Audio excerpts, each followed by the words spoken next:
Then we can start. We have both invited speaker with us, Julien Turpin from the European Commission and Alexandra Tasser from the European Space Agency. Thank you for joining. We have plenty of regional representatives. We are very glad to listen to your experiences. And we have also some newcomers, and especially warm welcome to them. For this session, we don't want long PowerPoint presentations. We want really to exchange with you and have a vivid discussion.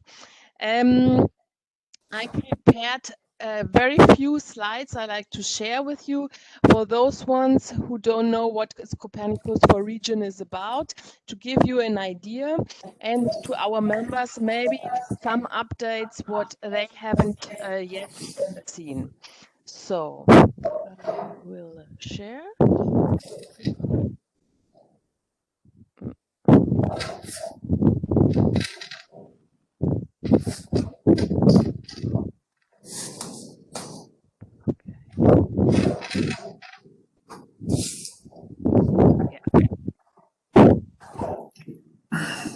Here we go. Just some organizational message. Please mute yourself to have a good acoustic. We are recording the meeting for the follow-up, and we want to discuss and interact with you. Therefore, please use the chat to ask your question or to indicate when you would like to say something. We will also have space for open discussion. Copernicus4Regions is an initiative by regions and for regions. It's still too loud. I have to mute. 1 second, people. Is everybody muted? Mute all. Okay. And then when you speak, you have to unmute. Otherwise, the acoustic is too bad. Is an initiative by regions for regions. That's the most important point. The title, the ever-growing use of Copernicus across Europe's regions, the most important part are the Europe's regions. It's stories with a strong focus of local and regional authorities.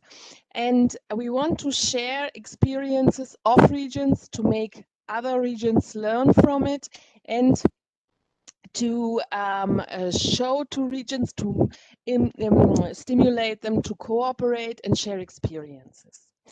The collection of 99 user stories is a bit meant to set the stage, to make the situation at regional level more transparent, to know in which area, in which domains do regions use Copernicus, the European Earth Observation Program.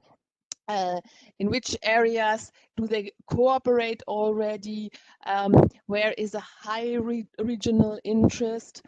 Copernicus4Regions is an initiative by the European Commission, the European Space Agency, and Nereus, and it's a strong interregional collaboration. What is really important about Copernicus4Regions? It's an initiative by volunteers. So we launched a call across Europe together with the help of the European Commission and the European Space Agency. We promoted it towards the different Copernicus communities, and we received a strong response. We received more than 99 stories that we grouped around 8 application domains. And the idea was really to show the broad spectrum, the broad panorama, how Copernicus is used at the regional level. I said in the beginning, regions in the title is a very important. It's a product by regions, for regions, and made by regions. And the stories span more than 72 regions. If you see here, down here, the icons, they make reference to the respective application domains. Here, health, urban planning, maritime. And we analyzed, we had also like a discussion with regions to see what are their interests. And in a way, the collection shows also a bit where are priorities from regions? And we could see a very strong focus on applications in agriculture, food, forestry, and fisheries. Almost 1/3 of all stories are in this area. Biodiversity, environmental protection is another very strong domain where we received examples from the regional level. Climate, water, energy, key topics for the Green Deal are another high priority amongst the responses we received. Few were in cultural heritage, leisure, or public health, which are, however, of great importance to the regional level. Copernicus4Regions is not only a collection of 99 stories. Copernicus4Regions is a large initiative making the Copernicus experiences, the stories of individual users, more transparent. We want to show what are the needs at regional level, what are the experiences. And based on the collection, on the basic collection, we want to develop strong advocacy tools to explain to different communities what is Copernicus about, what are the benefits, and where do we need to work further. We aim at enhancing regional partnerships, best practice sharing, and discussion on Copernicus. Copernicus for the region is an outcome of a long-term partnership to promote the European Earth observation program at regional level. We started in 2012 with the first collection. There at the time we collected 67 examples. And we continued with a series of workshops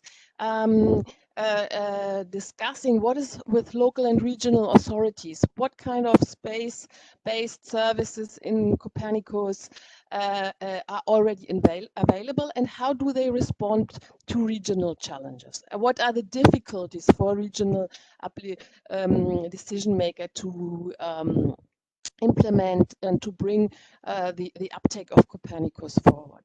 In 2018, we wanted to look at the situation, what has happened since 2012. How has the use of Copernicus evolved? Are more regions using it? In which domains are they using it? Has the majority level increased? And we came up with the initiative Copernicus4Regions and collected the 99 stories.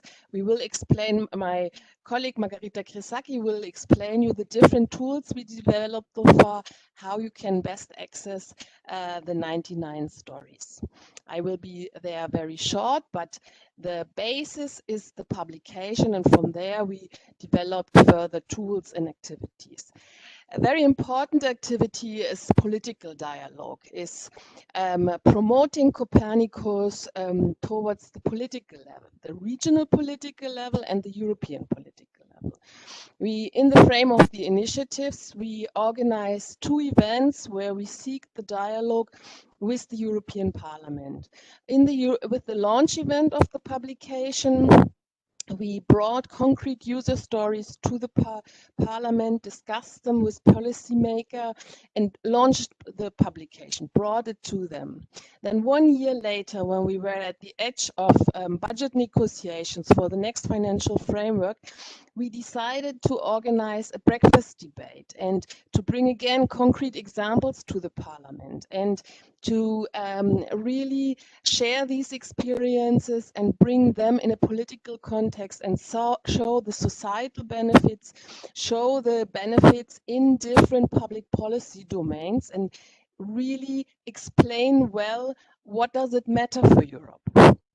We featured both events on our website, and we would like to have also testimonies of parliamentarians.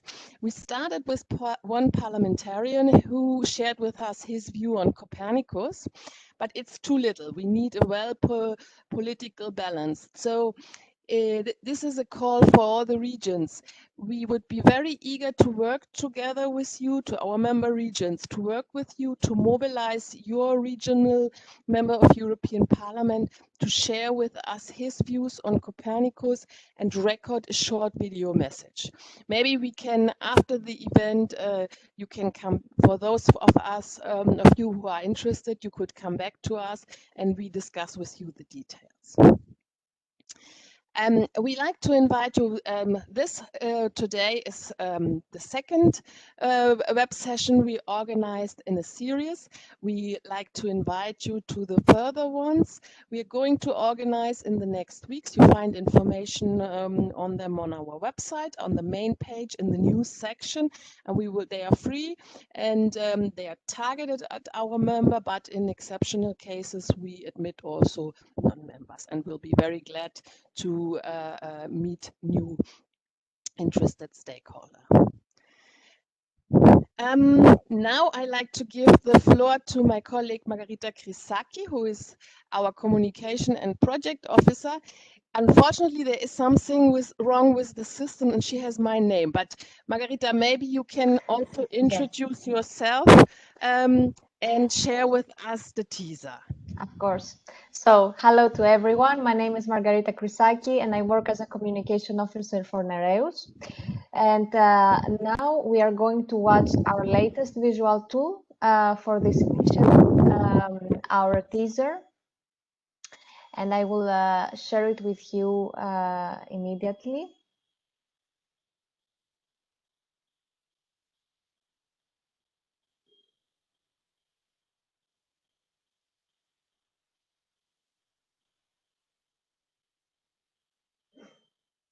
So this is our Nereus website, nereusregions.eu.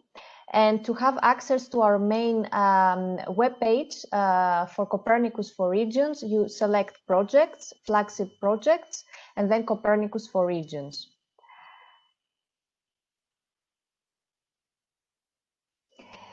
Then this is a place where you can find the teaser, and for the other material I will explain you immediately afterwards. So here it's the teaser, and enjoy the movie.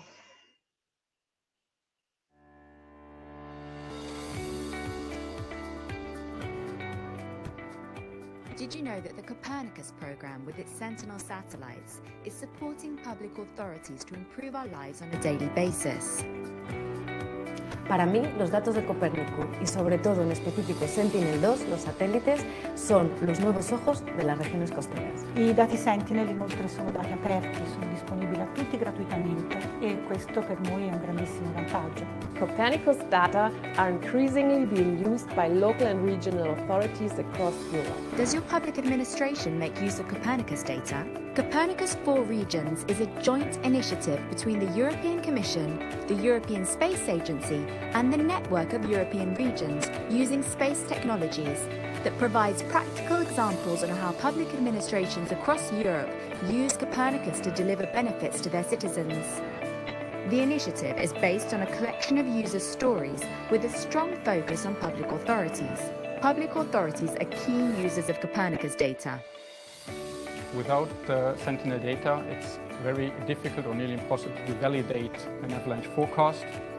We need people out in the field to observe avalanche activity, which is often prohibited by poor weather conditions or the absence of daylight, especially in northern Norway. Sentinel satelīti ir ļoti vērtīgi mūsu ikdienas darbā, ja mēs varam ātri iegūt informāciju par to, kas notiek katrā laukā. We can monitor landslides more frequently over wide areas simultaneously, providing wider picture as conventional, traditional methods could take.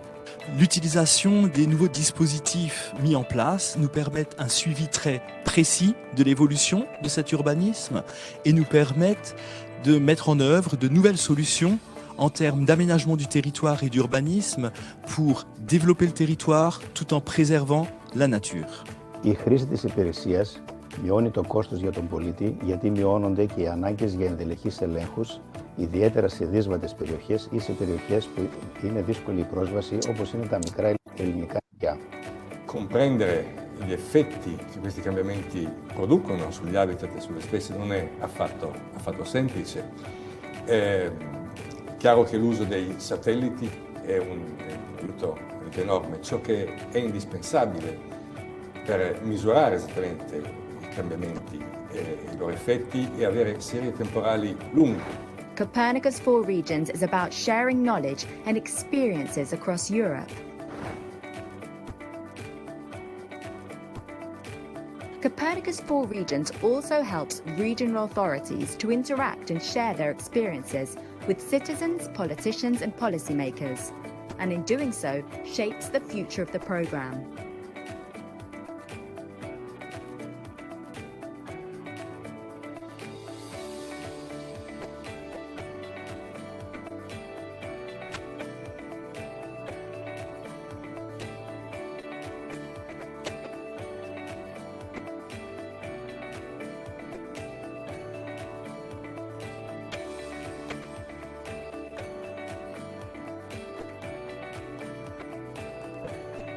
Copernicus4Regions is about supporting and growing the community of Copernicus regional users. You can read and watch how public administrations across Europe used Copernicus to address a variety of challenges and modernize their services. Would you like to join the ever-growing community of Copernicus users?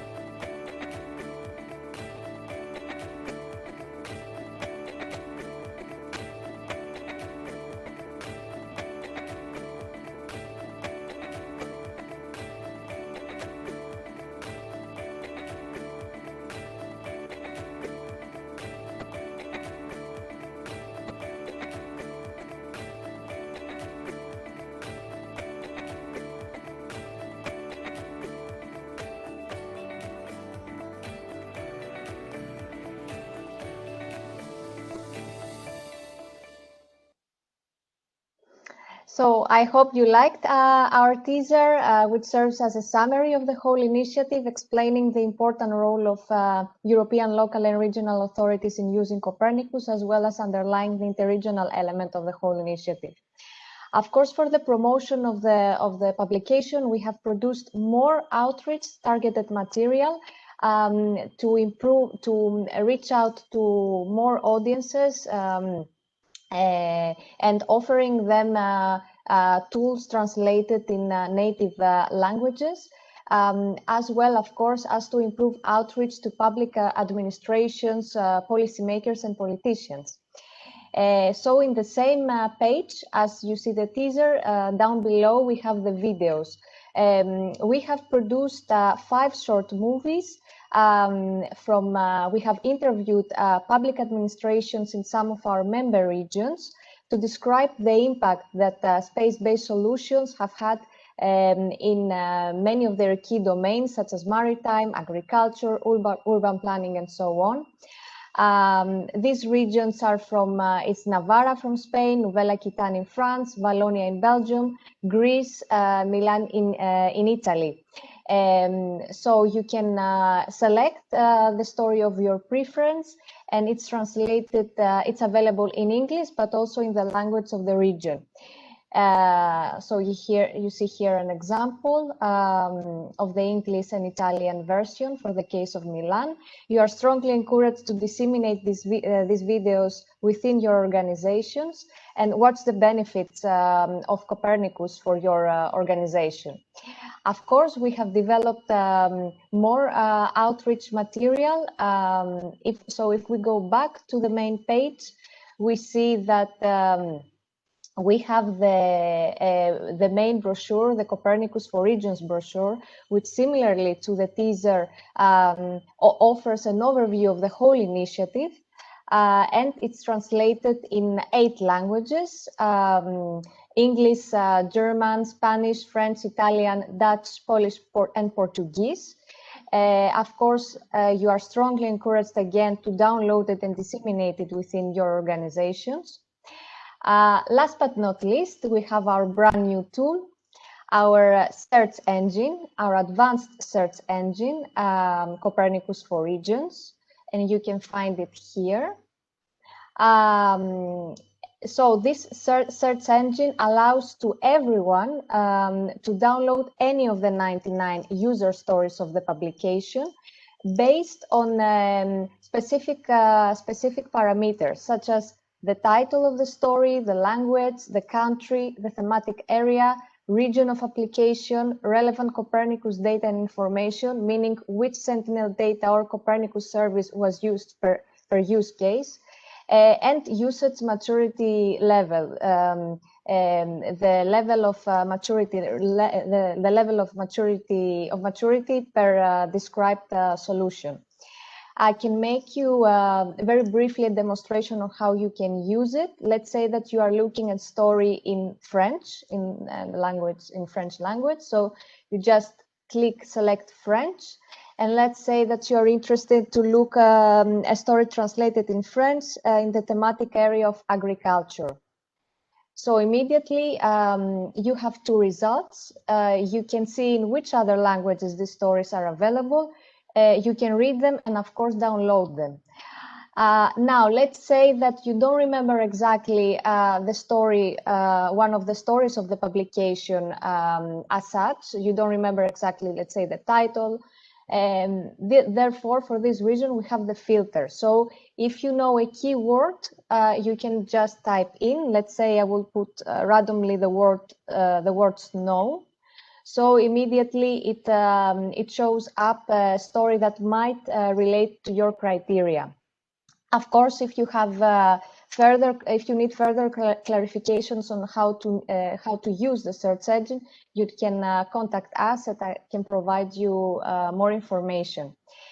Of course, we are in the process of producing more outreach material for the whole initiative. One of them being the dedicated flyers to the thematic domains, such as agriculture, maritime, urban planning, and so on. That will that can inspire not only public administrations but also politicians when they wish to develop their policies for their specific territory, for their territories. Furthermore, we are in the process of producing 3 more Copernicus4Regions videos that they will actually show our public users describing how they use their data, but also we will present key messages from them towards politicians. Of course, you can have a look and the whole page dedicated to Copernicus4Regions to read more about the initiative, to download, of course, our publication here, and to watch, as Roya mentioned before, the events organized in 2018, the launch of the publication, in 2020, the breakfast debate. Everything is available here. And of course, do not forget to follow us in Twitter to receive the latest updates concerning this initiative. It's at Nereus ASBL. And of course, so this is our Twitter page. And of course, to subscribe to our newsletter, which is on our website. Thank you very much. Thank you. Now we go in the discussion with the Copernicus communities. So one thing really to highlight, all the products you see, the videos, the publication, are a product of volunteers. All the authors, the reviewers, the people you see speaking in the videos, all the proofreading, a lot of the proofreading was done then by the authors. It's voluntary work. They joined and we are really grateful for their idealism, their support, and their good ideas. we would like to bring some of them today to the stage and invite them to share their experiences and to also share with us how they see the collection. And the first person I like to ask to the floor is René Garallo. René, you are based in Brittany region and you are the director of Britel. Your region submitted the most articles in Europe. Why? Maybe you could introduce yourself briefly and let us know why was Copernicus4Regions so attractive to you that you decided to submit articles? Okay, good evening, good afternoon, sorry. I'm into many different regions of the world by video conferencing.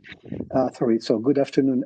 Yeah, I'm director of the Brittany Remote Sensing Scientific Interest Group, and I'm also a professor at the engineering school, which is called IMT Atlantique in Brest, France.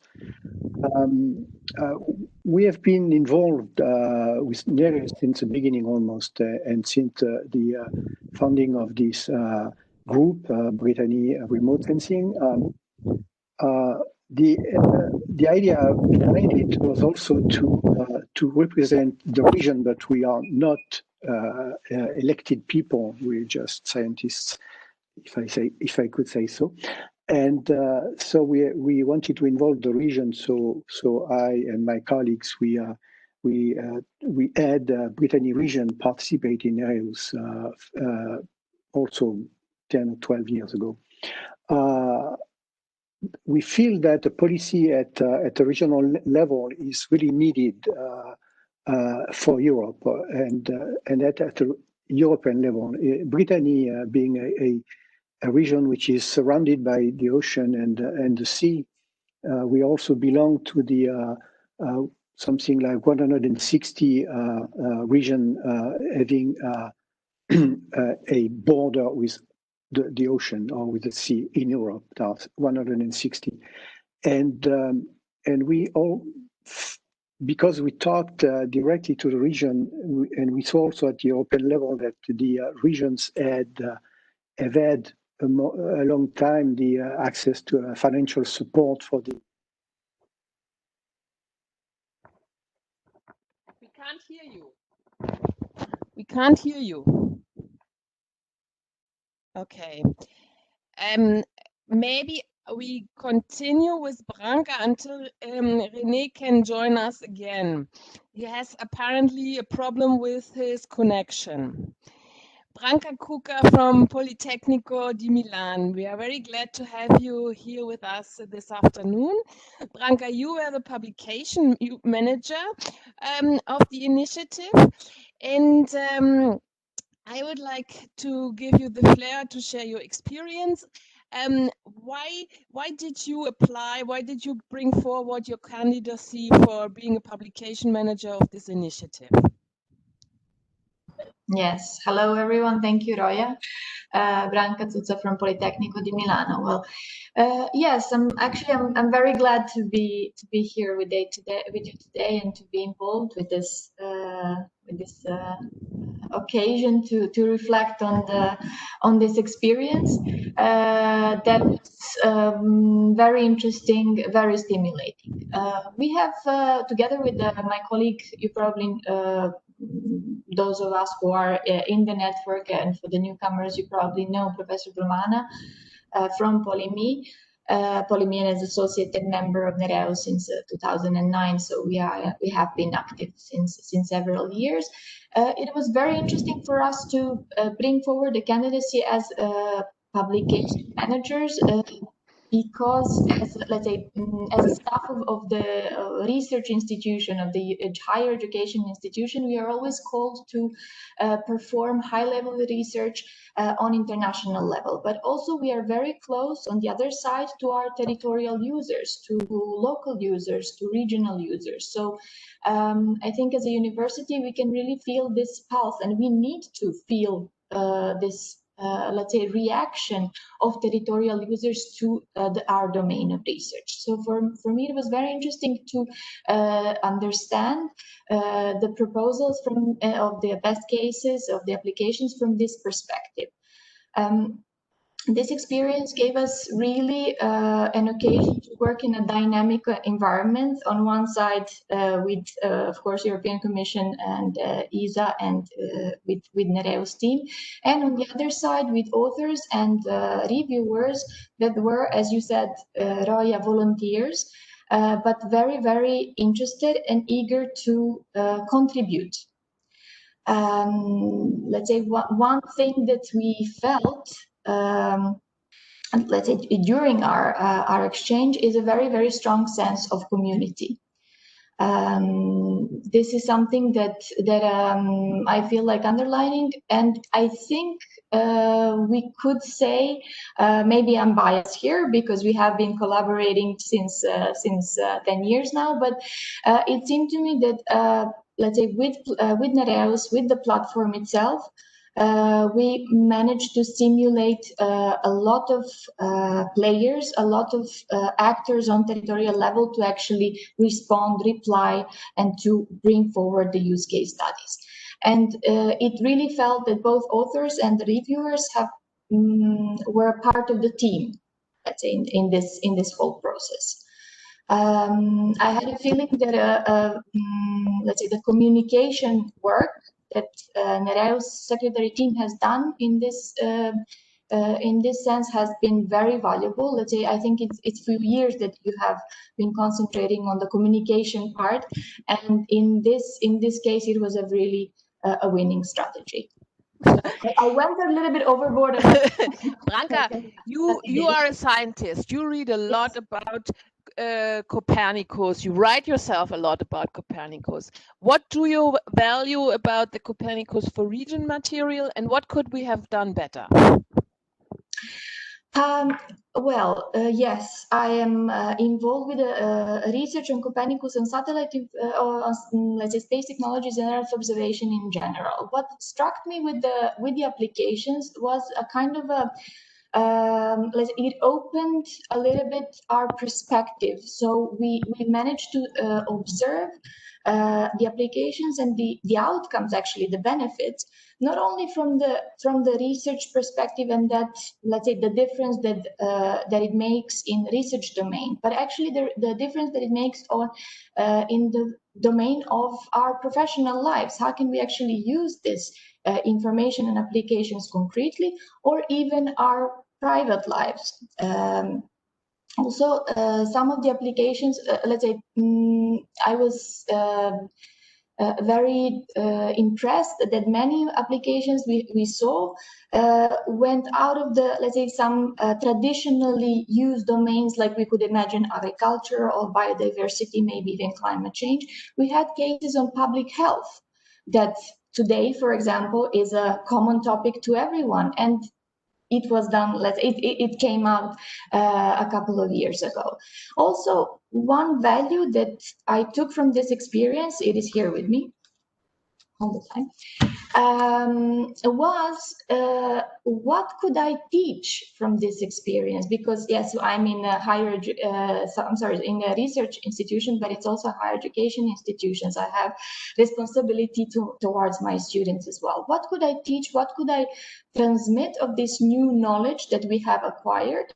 And actually, it is, I think, the main message is that Earth observation is getting out of the space technology sector. It is coming into concrete domains of other applications of our lives, such as even territorial management, urban planning, public health. That is very, very dear and important to regional players and local level. One thing, if you ask me if there's one thing that we could have done better, maybe it is the geographical coverage. I think this is one of our, let's say, things that we have touched upon in our discussions, in our exchanges. We wanted to have all the countries of the countries contributing Copernicus program involved, all the regions involved. We didn't manage, but not because the work wasn't done, but probably more and different kind of stimulation is needed on that level. I think this is an excellent start that could be, let's say, a way to promote even more this kind of, let's say, collection of these best case studies, even in the regions that have not replied in the first phase. Thank you. I see René is back connected again. René, maybe to just briefly, then we have to go to the next expert. What do you value about the Copernicus4Regions material, and what could we have done better? Okay, sorry, the system went. Basically, we have two main recommendations. The Copernicus4Region linked to Copernicus.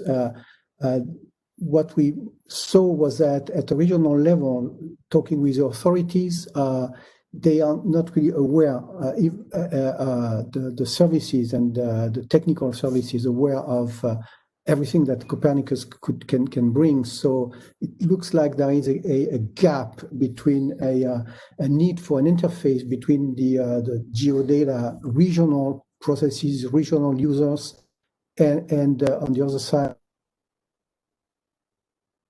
program communities, which provides lots of data, but at the regional level and in the services, operating services, they don't exactly know how to use that. They know that they have an access, but then they are lost. So this connection, some kind of education is really the main part. We are intervening, and of course we know the worth of Copernicus, but it's really the main difficulty is there. So I don't know if it is something that you, Nereus, and all of us could have been doing better, but that's something that we should look into. We are too used, and for me it looks simple, and I know that when I talk to the people, they don't exactly understand what simple means. Yes, that's a good point. We have to continue, and I think with promoting the tools we have developed, and I think we need to bring them to the administration. Talking about the administration, I like to give the floor to Silvano De Zorzi from Veneto region. He joined the reviewers, the independent reviewer team. Silvano, could you briefly share your experience? What made you put forward your candidacy as a reviewer and dedicate your time as a volunteer to review Copernicus4Regions articles? Okay, hi Roya, hi everybody. So definitely this experience was very interesting. I follow from the beginning, definitely also in the edition, the first edition, and I remember also the precursor of this that was not inside the project Copernicus4Regions, but it was the 25th stories of the region of Copernicus. It was definitely an artisanal project in which was the first beginning with some stories of the regions. Definitely, we came a long way now with this project. This one is a fantastic document and is a guide. I said that this one is a guide that also I have used for have new ideas, because maybe another region, another department maybe did a project and how can solve the same things. And giving a look at this book can give an idea to everybody. This definitely is what I think about this. The materials that I analyzed was at a high level, so I think that few articles that definitely arrived to us was eliminated, but the most of them was at a very high standard. Mm-hmm. Silvano, you yourself work for a public administration. You are with the cartography department of the city of the Veneto region. Does your administration use Earth observation and sentinel data? Definitely yes. We have our geo portal definitely in which there is a part of the portal that is dedicated to the satellite, only for the satellite. And we are now doing a new particular things. We are starting to don't use for the next years, don't use the auto image, but use satellite images for the land cover map and various typical maps. So we are starting to do this using various type of data from Sentinel, from other more high resolution maps. Okay, thank you. Now I'd like to give the floor to our invited speakers, Julien Turpin and Alessandra Tassa. Why is it for you interesting to cooperate with regions in the context of Copernicus? Alessandra, do you want to start?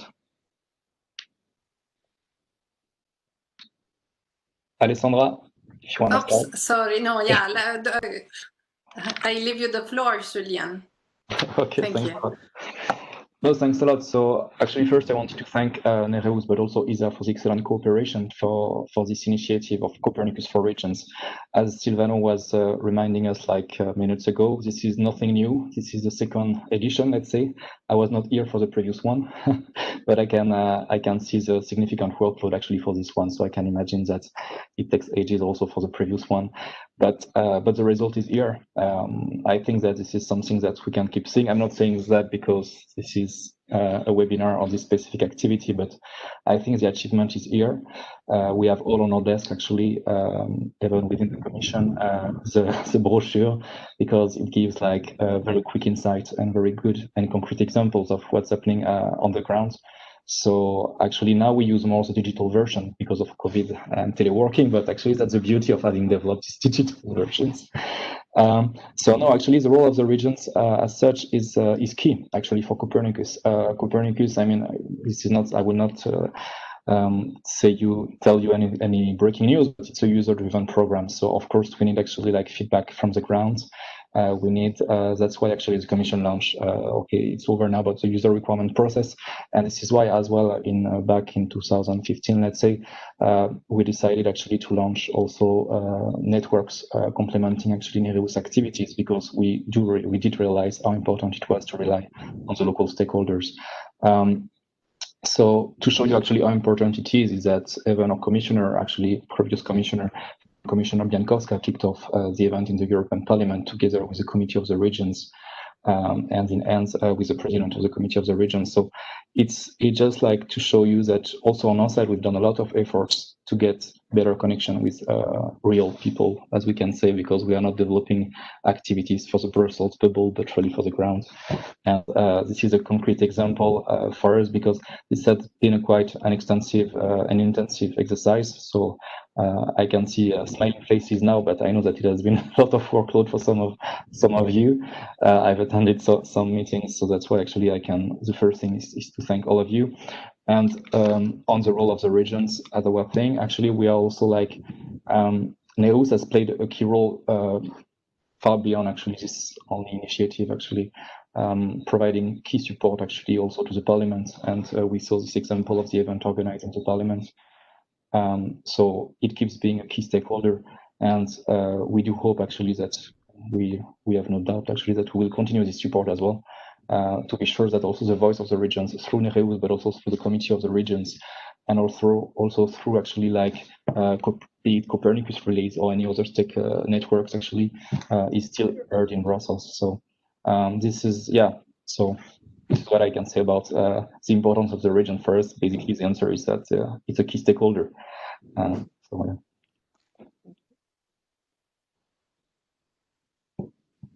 Shall I? Please. Thank you, Julien.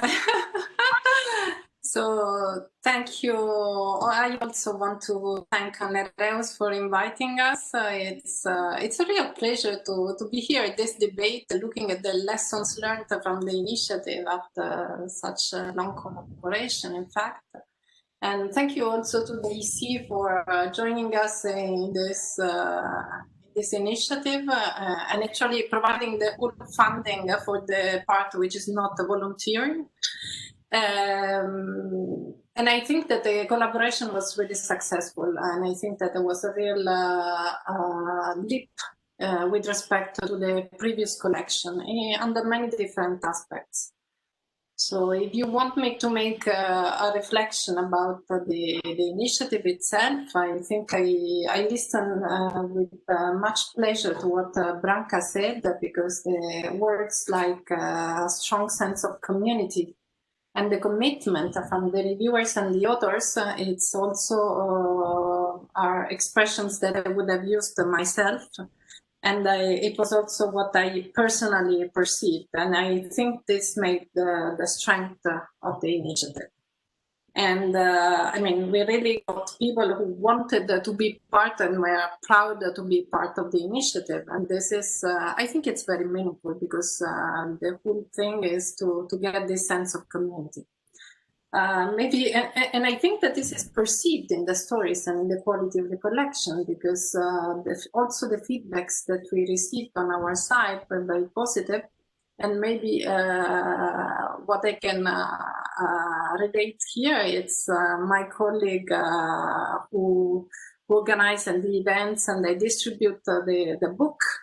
They say that the Green Book is always the best seller, which is sold out, I mean, free, when it's distributed, because it attracts the interest of people, simply, being them scientists, companies, public authorities, students, and they all want to see if they are in the if their region is in the collection. So this brings me to the other question, which is the role of the regions. And I think, and I have learned in these initiatives, that the regions are really effective also to communicate, to go to the ground and communicate with people, because it's really a middle level that is that people can feel close to home. And this, I think, is also part of the success. Now, and this is also one big motivation for me with around the importance of working with regions. But because local and regional authorities, of course, are a core user of Copernicus, and I mean, it's the very purpose of Copernicus is to support the public authorities and policy making in Europe. So it's we really need to work closely with regions and to see what is the real and actual level of use of the data and of the services. So this is, I think, the fundamental part of where we need to work, and we see the value of all the collaboration. Thank you. I don't know if I have thanked you, but we very much value this collaboration, and we are glad you are here today and enjoyed it really throughout the process. And we like also to thank all the regions, because you are really the protagonist, and we couldn't have this product without your support. That's really, really important to us. But now we have also to look a little bit in the future. And when you think about the experiences we had, and you think of also the problems we looked at, what do you think we need to do and to be better with the systematic uptake? So to bring the systematic uptake forward, please. If I start on this specific question, I think first thank all the contributors, because it was all top, it was volunteer, and actually it was key for us to have these inputs, because if not there would be no bullshit. So this is very basic. On the lessons learned actually for this process, we had actually one of the stakeholders I think was mentioning the lack of coverage geographical coverage. So it's true, it's something we're struggling, but we didn't manage to get some regions. But actually, I think it's a good lesson learned also on our side. We will also need to develop specific com strategy for different targets for this specific exercise. But for Copernicus in general, actually, I think what is still missing on the ground, it's also like on the education side. As René from Britel was mentioning, like in his presentation, education is key. Education is key. So actually, this is why we really need to focus on the skills development. So this is nothing new, of course. This is why as well, actually, on our side, but we have a lot of initiatives, but also on either side, and also with a lot of other external stakeholders. But it's true, like we should really try to focus on this specific aspect. This is why we set up, actually, for instance, the Copernicus Academy with 164 members, something like that, as of today. So the idea is really to develop this kind of very like specific and technical skills to unleash basically the potential of the data, because the data is here, but we also have to understand that Copernicus is not like just a modern way, a new way to develop a product or to access information. Actually, it's complementary and it's a real opportunity to get access to new data, to more frequent data, and to more robust and reliable data as well. So it's really something we need to, but it's not only raising awareness, it's also like to develop and to support development of skills at local level. For instance, I know that on our side, we have developed a lot randomly in the context of COVID, but it was foreseen before, this MOOC, massive online courses, actually targeting local and public and local authorities. This is something which has been quite successful. It was one shot, so maybe it's something that we need to beef up in the future as well. But I think that now the data is here. We have concrete examples of the use of data. I mean, the brochure is a key asset for to testify.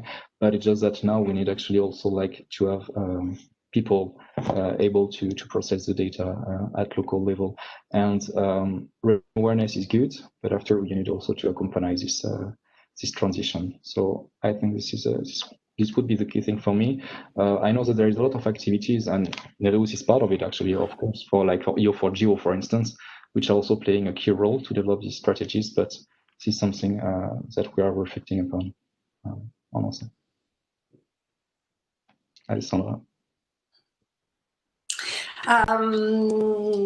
Indeed, education and training to favor the uptake at the local level, but also maybe better to understand what could be improved in terms of getting on board the local administrations. In 2016, we did the study, this one, Roya, and where we tried to understand with the regional administrations what were the barriers and the roadblocks and what could be improved, and there were many elements that maybe are still applicable, and there is certainly work to be done at different levels. I think on the technical side, ISA is very happy to support maybe MOOCs and trainings and different kinds of educational tools and improving the accessibility of the data. But I think the work that Nereus is doing is fundamental in terms of sharing the experiences. I think the fact that there is a network is very important for us because it facilitates the interactions and the best testimonials of and the best way to convince or to help regional administrations or public administrations to uptake a solution is to see that other public administrations are doing this or how are they doing this and share experiences. And I think this is one of the key elements of or it was one of the objectives of the publication.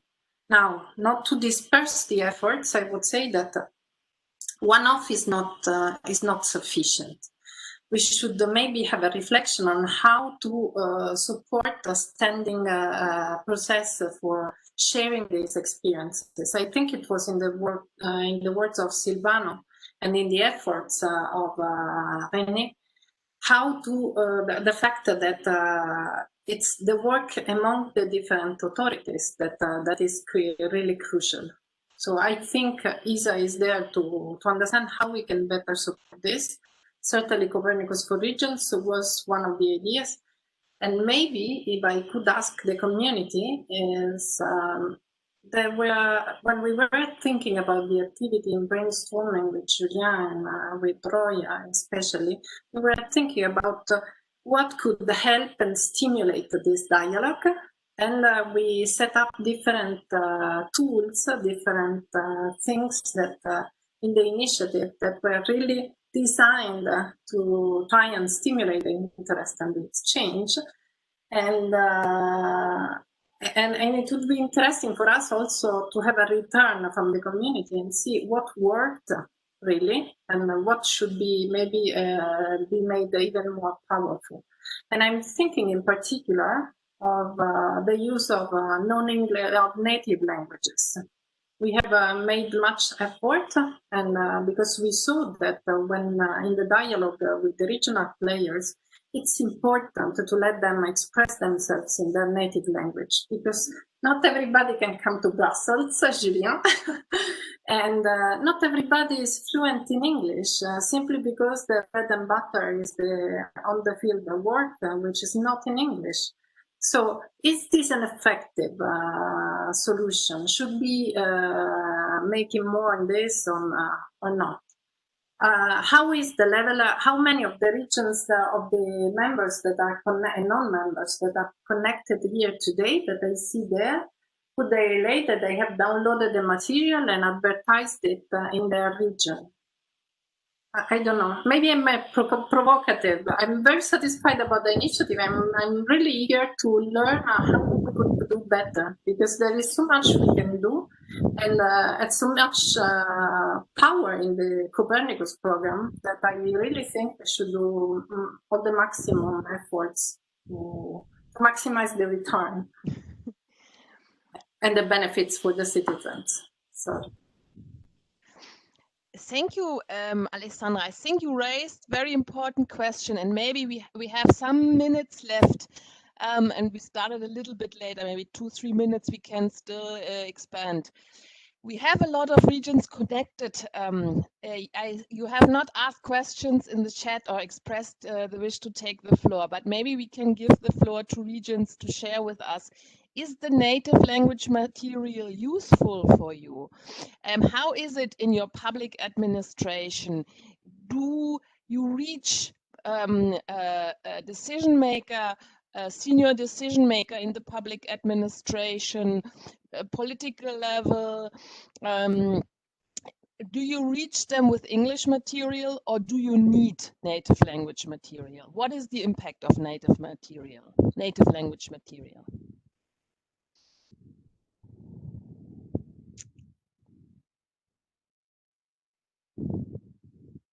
May I start with the 3 volunteers who supported us? Silvano, you are from an Italian administration. Yeah. How is the situation in your administration? If you want to promote something. Yes, definitely. If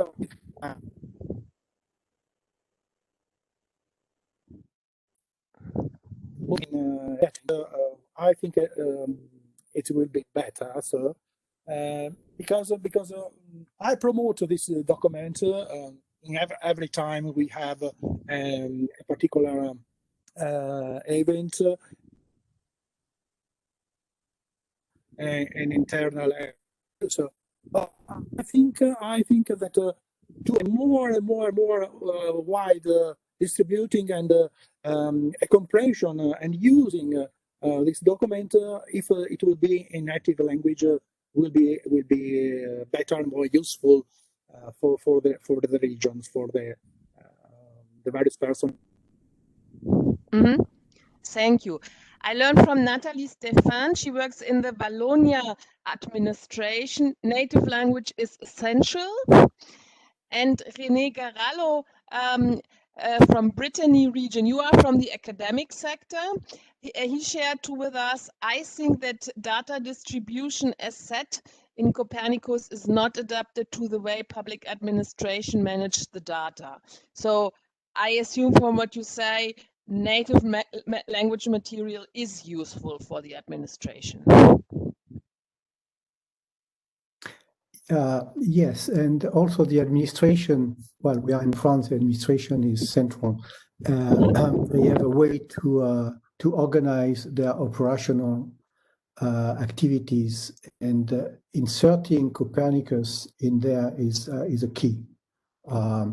Because they are used to do one way, and there is a hierarchy, and in the end, the guy or the lady doing the operational part, they don't really know Copernicus. So at the highest level, Copernicus is known. Then how do we, even written in French, it's not a problem.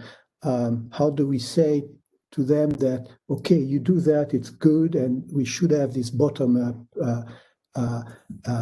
approach where we get all the way the people are taking information from the ground, if it is from, let's say, a land point of view. Then how do we say this is very interesting, and not but and you have also what is coming from space, let's say from Copernicus, and you can merge, there are tools at another level. So we need to have these links that are missing. That's my observation when I talk to the people. Some knows, but the information doesn't go down. Not down is not pejorative, of course. Oh, you want? Please.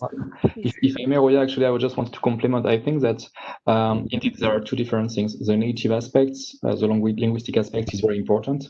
And we've been discussing this point for years together all along this process, is that should we start translating everything in all languages, or should we allow people to submit in their own languages, but after we have to translate to do the evaluation? I mean, it was a big discussion altogether. I'm not sure we still have a clear answer to this specific question, because this is we have 24 official languages. So as soon as you start translating, this is becoming a big exercise. But okay, now, okay, let's say it was back in 2015 when we launched this new exercise. But now we have also IT tools that allows actually translations on the web and so on, automatic things. So maybe it's something we can think about for the next batch, actually. I think it's something key, because indeed, actually, you will not go try to promote Copernicus use in a region, let's say in France, since we're talking now, with English-only material. So I do agree on that. So that's why I think actually this specific brochure, this material, the target is not the end user. It's not the man in the bus. It's someone who will be basically a kind of ambassador on the ground to further promote. So that's why I think it's also part of the scope. The scope of this brochure is also quite specific. And I fully agree with it's what René was saying it right now. It's two things. It's complementary. We need actually to have a top-down approach and a bottom-up approach. It's not one or the other one, because we have been actually for years doing actually this top-down approach, and on the ground it's more challenging for the message to reach the ground. So that's why we try also to develop this regional approach, also to go like bottom up. And as René said, it's not at all pejorative. It's really like we need the two faces to meet at some point, because it's very good to brief a minister, to brief a representative in a Copernicus committee, whatever. But actually, at the end, these are not the persons who will use themselves the data. So that's why I was talking about trainings, about also the importance of networks. Reus is one of them, because actually everything is complementary. Now we just need to be a kind of chef d'orchestre to do the music, to play the music all together, to be sure it's we are complementing each other. But yeah. So I think like the linguistic aspect is one point. In 2020, I think we can find solutions. So I'm quite optimistic for the next exercise. But indeed, this is I can just agree with all the comments which were made, including by René now.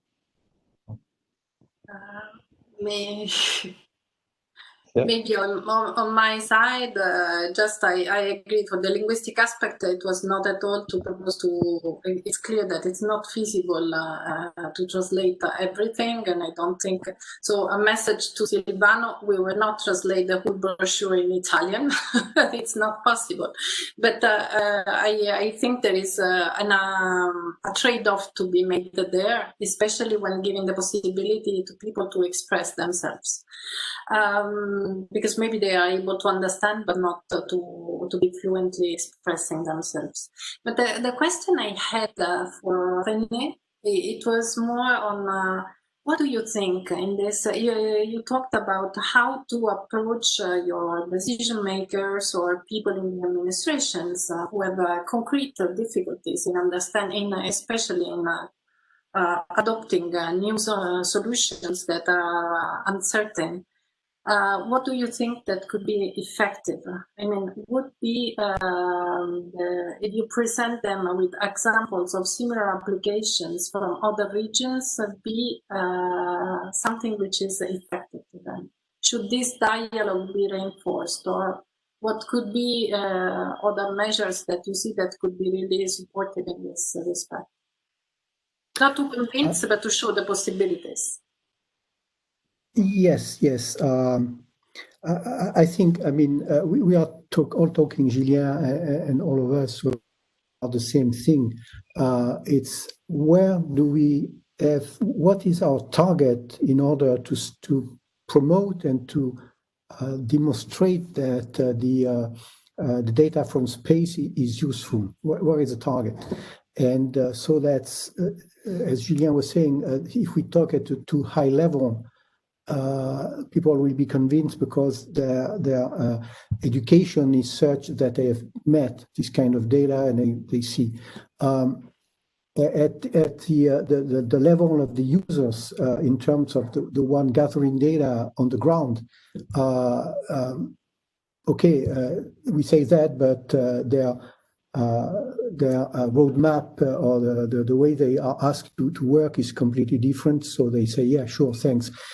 So we have to, I think, to get to where the data is gathered. If it comes from the ground, from someone with a, let's say, with a car with a GPS and going and saying, okay, this field is like that, and an Excel sheet or something, and that kind of data. There is also the data from space shaped at the same level. So, and these people are the one that can manage data. So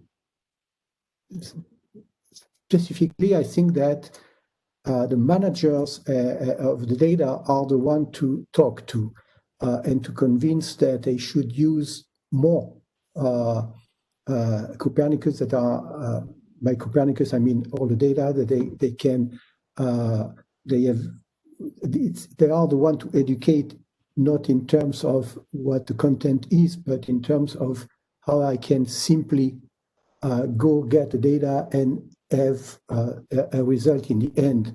Meaning that in between, we need also to have services, either from startups or from labs or whatever. But we have to have the transformation. The data is acquired, it's available somewhere, it's free, fine. But how is it, where is the meaning, if I should say so? So transformation of this data into information at about the same level. That's this kind of target, I think, that is in the power of ESA and the EU, the Copernicus program, and so on to focus on, because I think that there the resources exist there. Money, I mean. That's my way of saying resources.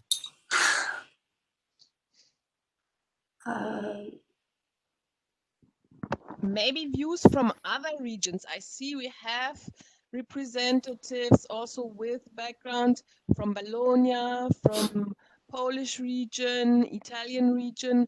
Do you like to comment on what René said?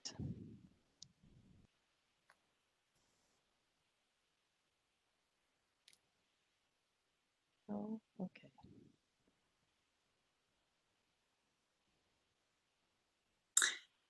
Alessandra, please. Yeah, maybe what I would add while René was talking, it's one of the difficulties, and I don't think we should convince people, the administrations, to use Earth observation data, but more to show the possibilities, because as I understand, the needs can be very local, and there is the need, therefore, maybe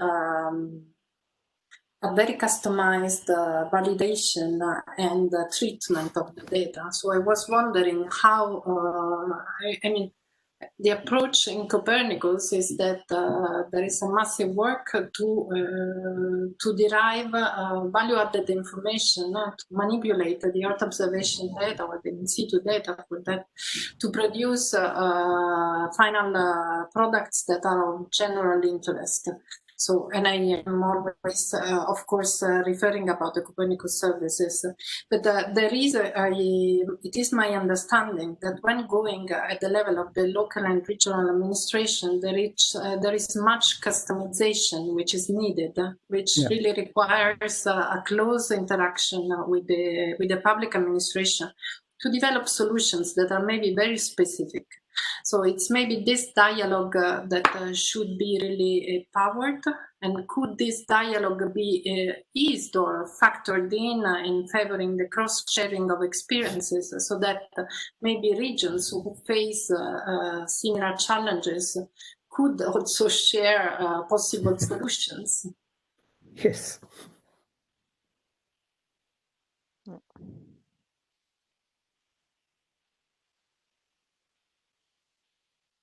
How a regional representative maybe taking the floor. René, do you like to?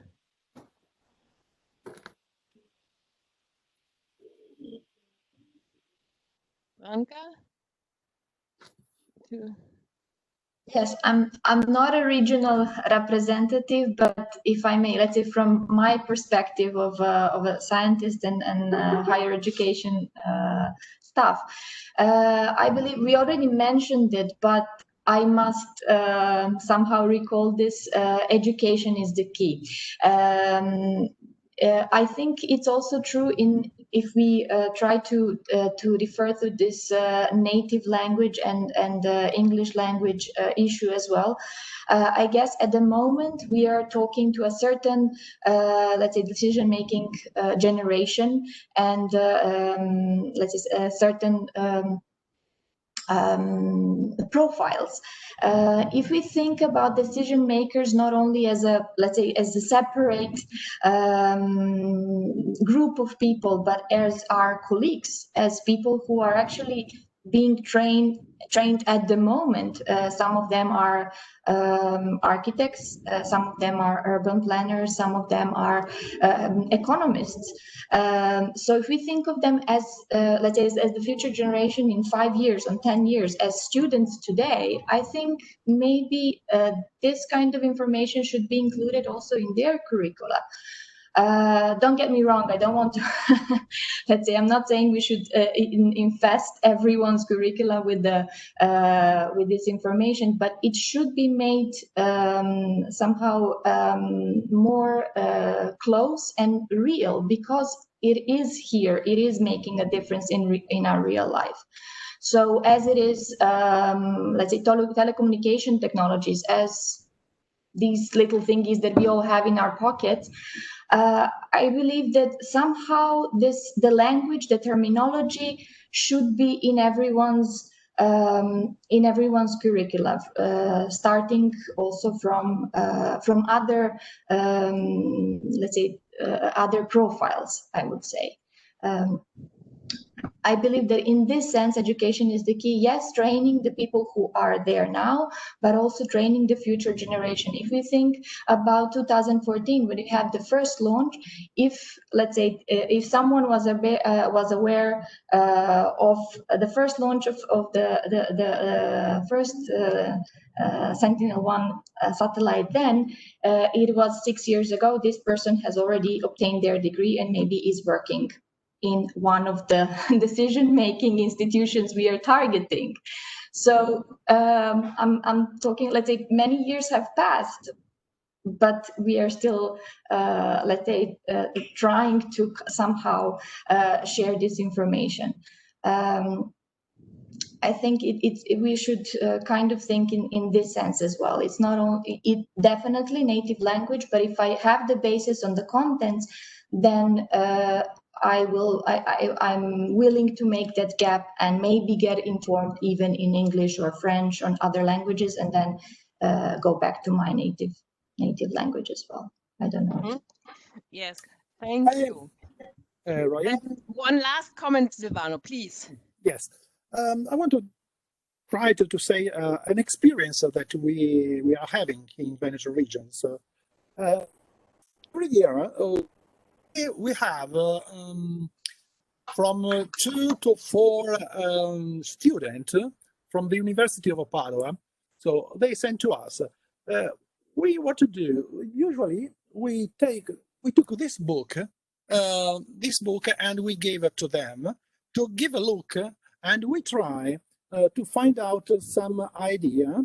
It's for this that before I said that it's a guide, because definitely the students take out an idea, then we go deeply, or we find out a new idea from that we can use, and then in 6 months they have to try to do something with this idea using definitely satellite. I've sent to you, Roya, and to Alexandra, maybe one of these things, this idea that was solved by one of our students that find out his job immediately. Definitely, this is a good experience. That everything starts from this book. Mm-hmm. Thank you, Silvano, for the comment. More and more people are leaving us. I think we need to come to the end. We all thank you for your valuable input, sharing your views. Alessandra, Julien, if you want to say some last word, the floor is yours. We thank you very, very much for joining. Thank you, Roya. It was really a pleasure. Maybe I just want to throw a challenging, a provocative question to you. Maybe a question, a challenge for the regions, and I'm insisting on this importance of cross-sharing of experiences, is shouldn't the network think about a way to self-sustain a process for continuously collect these stories and share stories? Shouldn't the network think about how to sustain this dialogue? Because I wouldn't like that this is just the end with this book, because this is soon becoming obsolete. So maybe in a provocative way, how can you keep the sustained dialogue? Yeah. We will bring this into the network discussion and the network strategy discussion, because this is actually a key feature of Nereus, making these capabilities, experiences more transparent and pooling the resources, the power and the knowledge of regions. I think this is definitely not a one shot or 2 shots, because it's a second one. I think maybe actually indeed the big question would be like, do we still need to have like Commission, Nereus or ISA taking the lead to collect this success stories?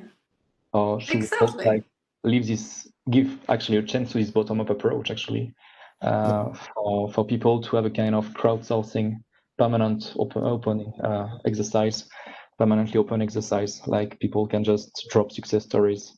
And I think it would be because, as you said, Alessandra, the thing is that it's a long process, it's a lot of work, and for us it's our job, of course. You are volunteering, but I mean, like, it's like such an effort for 99 stories, and there is so much which is happening on the ground, and you are actually the witnesses of these activities. So yeah, maybe this would be a kind of food for thought idea for you. Oh yeah, for the next step. For the future, we will bring it into the discussion for the future. Yeah, indeed. Thanks a lot to all of you, actually. Thanks a lot.